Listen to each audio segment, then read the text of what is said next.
So 164A says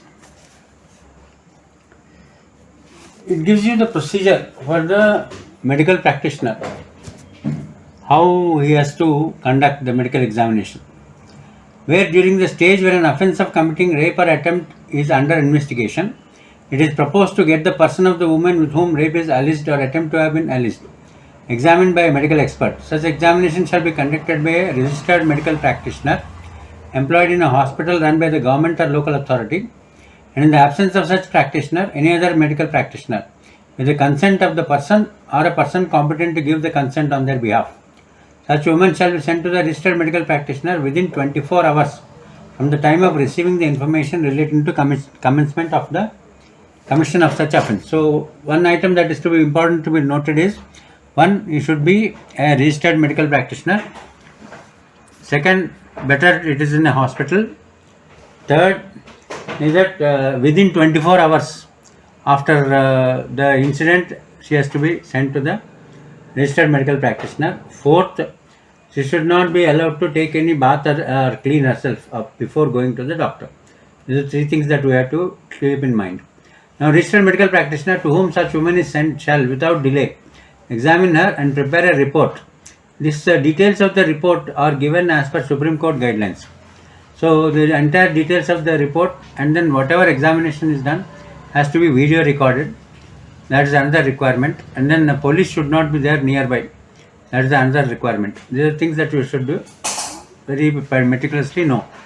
One, the name and address of the woman and the person by whom she was brought, age of the woman, description of the material taken from the person of the woman for DNA profiling, marks of injury on the person of the woman. That's very, very important. Most often the marks of injury are not mentioned by the doctor, either by oversight or because his concentration is only on treatment and things counseling. So he is not bothered about the requirements of the forensic lab.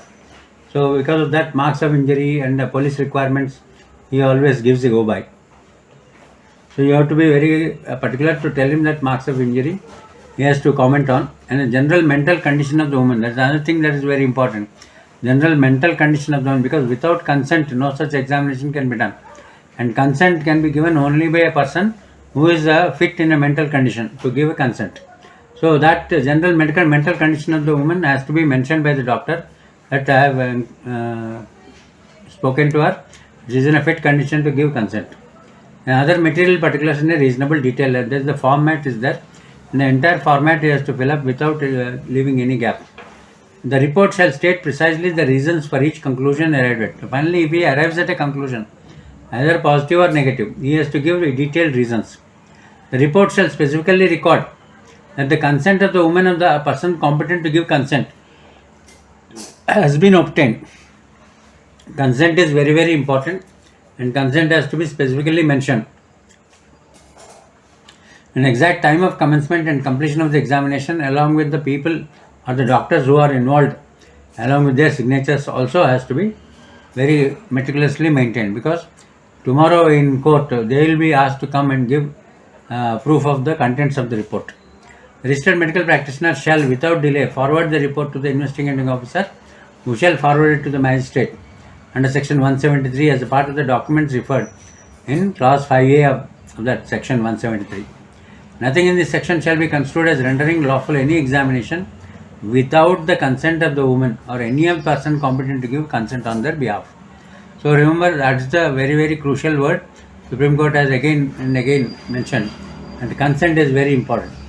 Without consent, any examination done is not valid in the eyes of law. So the report, even if it is given, will not be taken on record by the court. Next are sections regarding 165 and 166 of the search. Section 165, 166 of the code, Crpc, they give provisions for search by the police officer. 165 authorizes the police officer to make a search without warrant. 165 says, I am reading it out, whenever an officer in charge of a police station or a police officer making an investigation has reasonable grounds for believing that anything necessary for the purpose of an investigation into any offence for which he is authorized to investigate may be found in any place within the limits of the police station of which he is in charge or to which he is attached, and that such thing cannot in his opinion be otherwise obtained without undue delay, such officer may, after recording in writing the grounds in his behalf, specify in such writing, so far as possible, the thing for which the search is to be made, search and cause the search to be made for such thing in any place within the limits of such station. What does it mean? It means number one, the place, the offence should be cognizable offence. Cognizable offence means the police is authorized to take further steps without magistrate's order. That is the importance of a cognizable offence. So it should be cognizable offence. Second, the place where he wants he should require to get one particular evidence. Number one, should be searching for an evidence. Number two, he should know where to look for it. Number four, and he should know that address and place where he is going to look for, and that place or address should be within the limits of the police station of which he is in charge or to which he is attached. And such a police station, and he should write down before going for search. He has to write down in police diary, in the case diary, that all the details, that the place, reason, investigation, case details, and why and what for he is going to that particular place to search for what. And then if he finds it and then seizes anything, is to come back and complete the thing that I have seized so and so, so and so. So that is the requirement under this section. Police officer proceeding under subsection 1 shall, if practicable, conduct the search in person. So he should supervise, or he can go with a team, and the entire team can search and he will be the head of the team. If he is unable to conduct the search in person, there is no other person competent to make the search present. He may, after recording the reasons, require a subordinate officer to go and search. Okay? The provision of this code as to search warrant and general provisions in section 100 may apply to a search made under this section. Search warrant requirements under section 100 will apply mutatis mutandis to this also. Copies of any record made under subsection 3 clause 1 forthwith be sent to the nearest magistrate. Now, what does exactly this section do? This section authorizes a police officer to make a search without warrant. That is the essence. Essence is this section number 165 and 166. Okay? 165 and 166 authorize the police officer to conduct a search without warrant. But it prescribes certain preconditions which must be fulfilled. What are the preconditions? 1. Search may be necessary for investigation. He has to certify that it is necessary for investigation. Second, the offence is that it is a cognizable offence. He is authorized to investigate without a magistrate's order. Third, reasonable grounds must exist that the thing that is required for him is available in a particular place. Fourth, there should not be any undue delay in getting the thing in any other way. If whatever he does, he is unable to get another thing. Then, grounds of belief he has to write down regarding necessity of the search must be recorded in the case diary. If the grounds are not recorded, the search will become illegal. There is always a pressure on the police that whatever he does is not declared by the magistrate illegal at a later stage. So he has to follow the procedure in case he doesn't want his actions to be declared illegal at a later date, by which time he will have no chance to correct his position. Police officer has no power to make a search under this section beyond the local limits of his own jurisdiction. But any place it is there outside his jurisdiction, then he has to go to the other police station, take the other person who is SHO of that police station along with him and take. Then any place includes house of the accused, that is specified in Paresh Chandra versus Jogendra. An illegal search may be resisted. If an illegal search is made by the police outside jurisdiction of the police station, then the person, even if it is accused, he has got all rights to resist. Private defense, right of private defense. Search will be illegal when it is in contravention of section 100 and 165. This is mentioned in case of Radha Kishan versus State of UP. But even if the search is illegal, it does not justify any obstruction or other criminal act against the person conducting.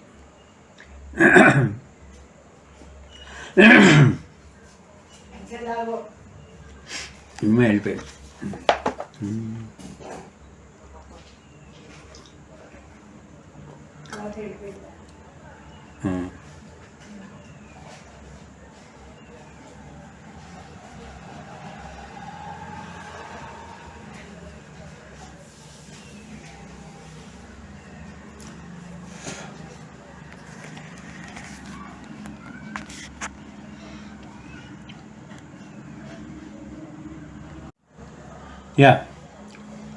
So, in the case of Shamlal versus State of MP, that provisions requiring submission of a record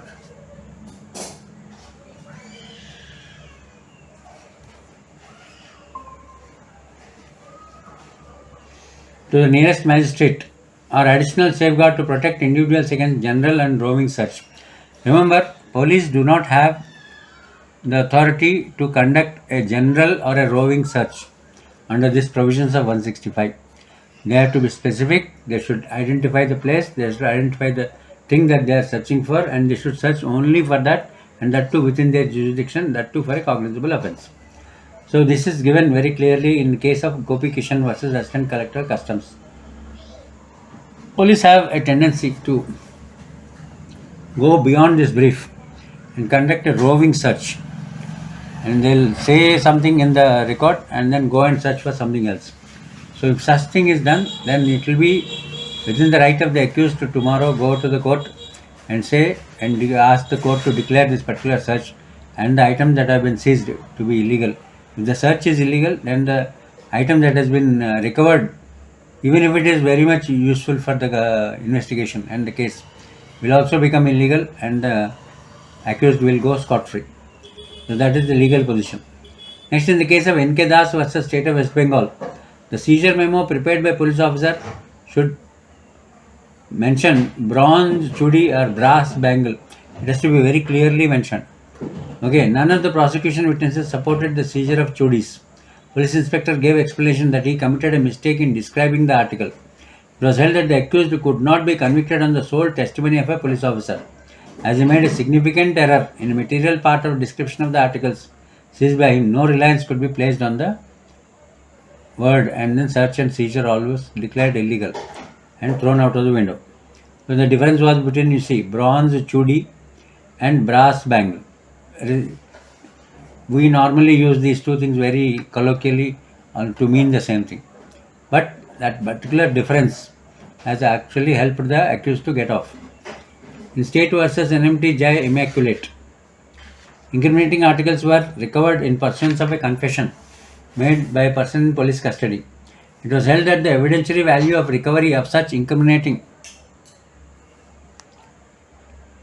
articles cannot be excluded merely on the ground it was obtained under illegal order of remand to police custody. The effect of confession and recovery therefore should be strictly examined in accordance with the provisions of Evidence Act. A police officer has no power to make a search under 165 beyond local limits of his jurisdiction. However, 166 authorizes the officer in charge of police station to have that search made within the limits of another station through the SHO of that particular station. He can only make him his agent. He can authorize the other person to do his bidding. So then it will become legal.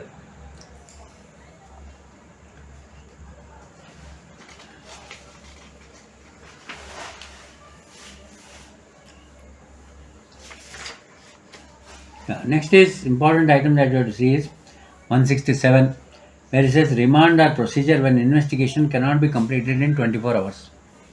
You should see there are a few time limits that are very, very crucial. One, if you arrest somebody within 24 hours, you have to present him before a magistrate, nearest magistrate, within your jurisdiction or outside the jurisdiction and wherever it is. That's one time limit. Second is, in all normal cases, investigation should be completed within 24 hours. That is the expectation of the law. If it doesn't happen so, then you have to go to the magistrate and take his permission for police custody. And police custody cannot be given for more than 15 days, and that too in bits and pieces. He may give for 2 days, 3 days, depending on the requirement and the progress of the investigation. And the entire progress of investigation, if it goes beyond 15 days, then he cannot get a police custody. He'll have to go for a judicial custody only. Now, even within the judicial custody also, any crime which is punishable with life and death, you will get 90 days to complete the investigation and to submit a final report, police report. But if it is anything less than that punishment, any crime punishable less than that, then you will get only 60 days. So remember these 3-4 time limits: 90 days, 60 days, 15 days and 24 hours. These are the 4-5 numbers which you have to remember very clearly, and the purpose for which they have given. Now, remand or procedure when investigation cannot be completed in 24 hours. The provision is section 167. The provision relating to remand or procedure when investigation cannot be completed in 24 hours are given in section 167. Okay, now what does it say?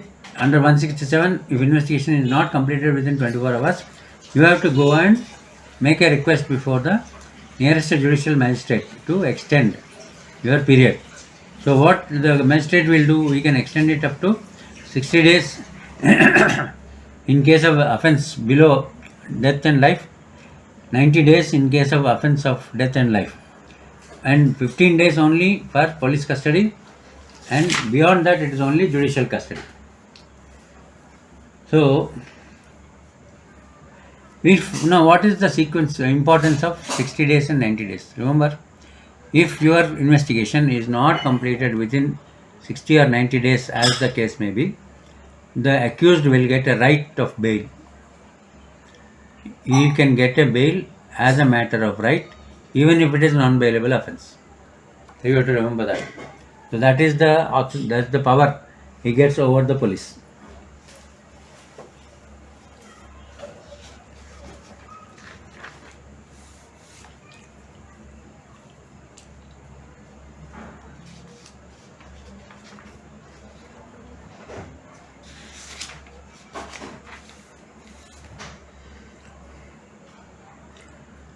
No. The another thing that is not normally given in any act is, what is that mentioned, what is the role of case diary in case of a police station, what the investigation officer does. That's not available anywhere. So let us see that what do you have. Case diary, it is given, details are given under section 172. A diary of proceedings in investigation, it is called diary of proceedings in investigation, section 172. Okay, it says every police officer making an investigation under this chapter shall day by day, that is chronologically, remember, enter his proceedings in the investigation in a diary, setting forth the time at which the information reached him, time at which he began and closed his investigation, place or places visited by him, statement of the circumstances ascertained through his investigation. So, what are the things important? One is day by day, chronologically. Second, time is very important. At what time, what particular information, what particular action, what particular search, what particular seizure, what particular investigation, line of investigation. Everything has to be entered in a chronological order. It will be checked by the court many times. A statement of witnesses recording during the course of investigation under 161 shall be inserted in the case diary. Okay? Again chronologically, again time wise. Time is again checked. The diary referred to shall be a volume and duly paginated. Should be a volume, bound volume should be there. Not loose sheets. And it should have page numbers. So that is how they court tries to get control over the activities, legal or illegal, done by the police officers. Any criminal court may send for the police diary of the case under inquiry.